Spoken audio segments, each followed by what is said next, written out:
Nick here, RevXS Customs. Today we're having a look at a product from VRX Racing, the M31 Rambler Crawler. We picked this up from Banggood. Currently for sale for 350 Australian dollars, completely ready to run. That's everything you need to go, less some AA batteries for your controller, which is a great price point. This is the first crawler we've ever actually owned. We've worked on a few SEX10s and TRX4s, but this first one we've actually personally owned. So far with the build quality, we are very impressed with it, especially for the price point. Comes with a 2-speed gearbox, which is the cheapest one I've ever seen that actually comes with anything like this. Of course, it comes with your battery. I mean, it's only an 1800 NIM pack, which is not exactly the biggest pack in the world. We'd recommend upgrading to a LiPo.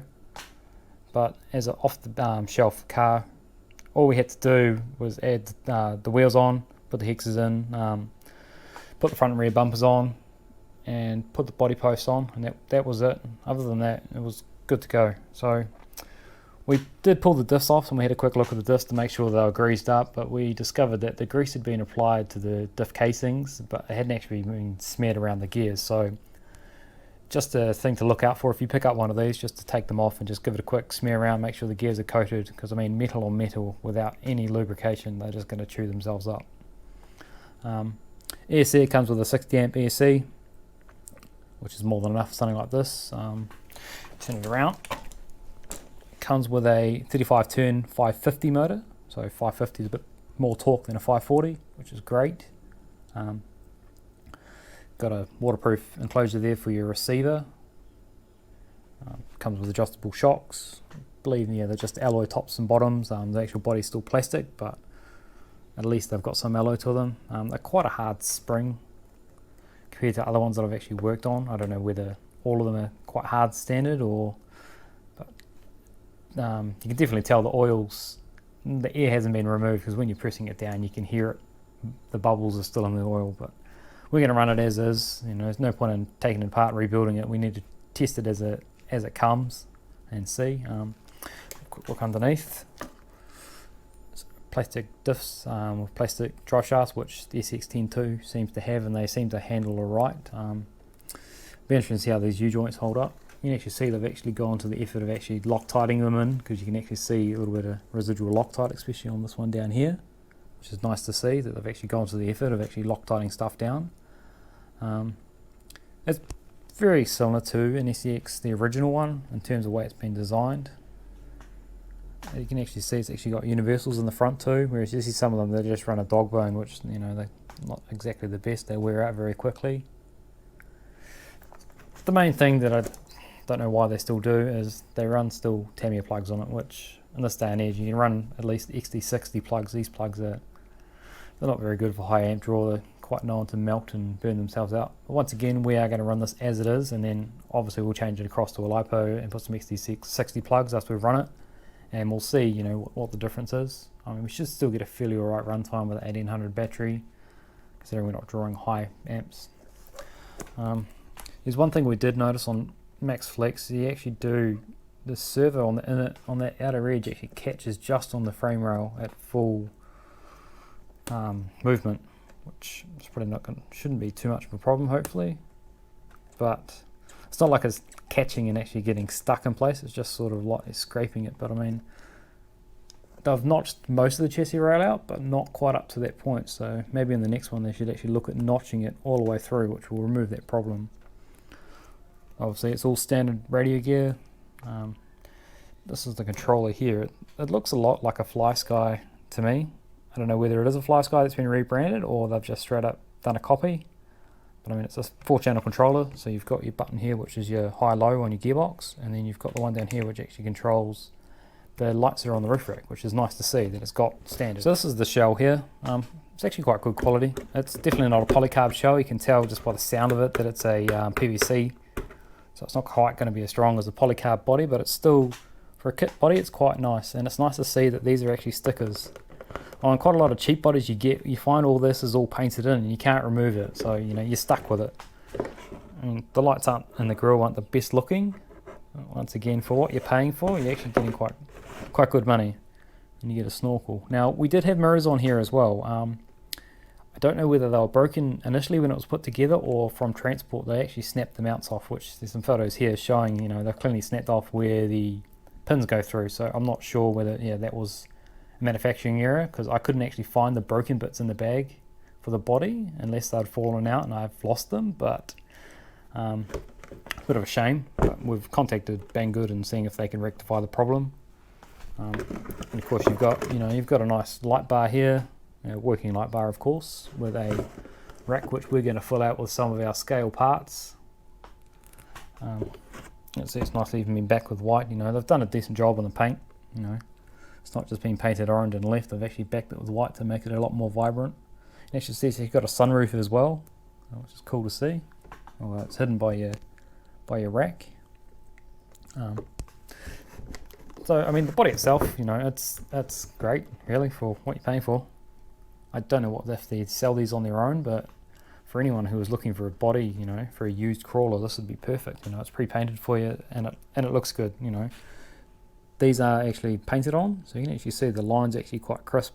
They're not, you know, some of them you see they've got quite bad overspray, and so it's done a nice job. Like, there's nothing to really complain about in terms of the body other than the mirrors. So without further ado, let's go get this out on the track and we'll crawl it and see what it actually happens, see how well it handles.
Back from giving the crawler a run, as you can see there's a few more scratch marks on the body than what there was.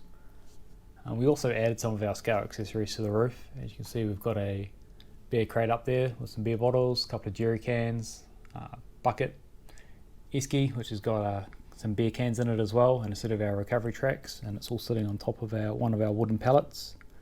And we also 3D printed up a TPU cargo net, just cable tied it down, make it look a little bit more better.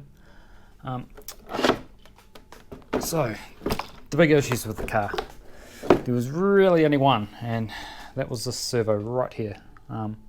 As you can tell, it's dead. We ended up doing some research and found out the servo, and it's only actually a 6 kg servo, and it's only plastic geared. So we sort of really can't expect too much from that for a crawler. For the price point, you know, you're still, even if you have to spend $20 on a decent servo, it's still cheap. As you can see, the diff casings have taken a bit of a wear. It's actually quite a nice hard plastic though, where some of them are actually quite soft. A few more scratch marks along here, as you'd expect with a crawler, you know, definitely not a thing you can go out and keep pristine every time, otherwise you may as well not even bother trying to take it out anywhere because you'll be too scared to get it scratched. The back bumper sort of proved to be a bit of an issue. It was catching up on rocks and what have you. The front wasn't such an issue because it doesn't overhang as much. The drive shafts look pretty good. A little bit of wear mark from where they've rubbed on rocks, I think, mainly on where they attach the diffs, but they've held up quite well. The motor, I think it's still probably a little bit quick for a crawler. It's 35 turn 550 should I say. We'd probably end up going to a 45 turn or even a 55 turn just to slide down a bit. The gearbox itself with the high range, low range, we actually had an issue with that initially when we went to go drive it. We put it into low range and it popped out of gear numerous times, but then we ended up discovering you can see in here that's got a little spring in here. Pull it out of the way. It's got a spring in there which on this end here it was actually quite loose. You can see where it was attached back to here, and I think it was just popping out because there wasn't any force feeding back on it and it came out. So once we ended up fixing that, we had no more problems for the rest of the day. The water level was not really waterproof. The receiver box anyway, we checked that out. We took everything off and had a look. There's a little tiny bit of water in it, but not a lot. I mean, it's not fully waterproof because there's no seals or anything there. But I mean, it was fairly waterproof. Speed controller, no problems, never got hot. Same with the motor. Now the battery actually surprised me. It's only an 1800 NIM pack, but we ended up getting about 45 minutes of use out of it, which was a lot more than what I thought. We've got a LiPo on the way as well, and we're also going to change out these plugs because I hate them with a passion. And we're going to also put some weighted wheels on it just to get the weight balance down a bit lower. Obviously we've also got a new servo coming. We picked up a 35 kg servo from Banggood, so hopefully that'll fix the problem, and we also picked up a metal servo horn to go with that.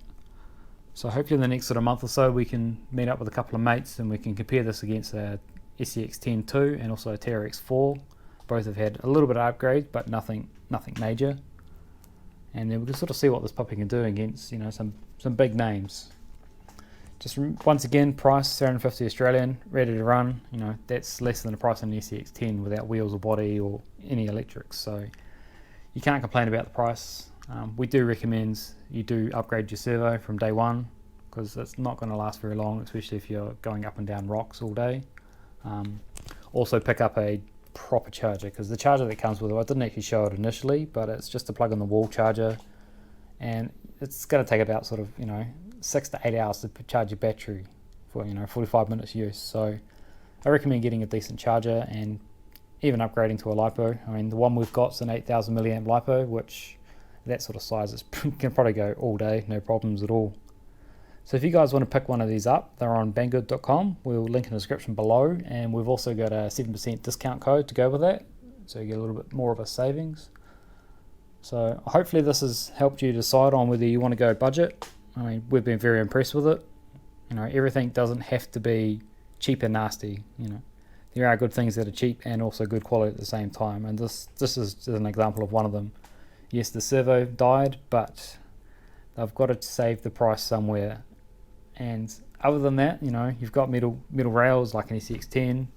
You've even got a 2-speed gearbox, which that doesn't have, which, I mean, for us, we didn't really see much benefit to it, but it's a nice feature to say you've got. So hopefully you guys pick up one of these and enjoy it as much as I have. I can't wait to get this back out and see what else it could do, find some better spots, because we were quite limited in looking for spots, but they were both pretty good in the end. So until the next video, have a good one.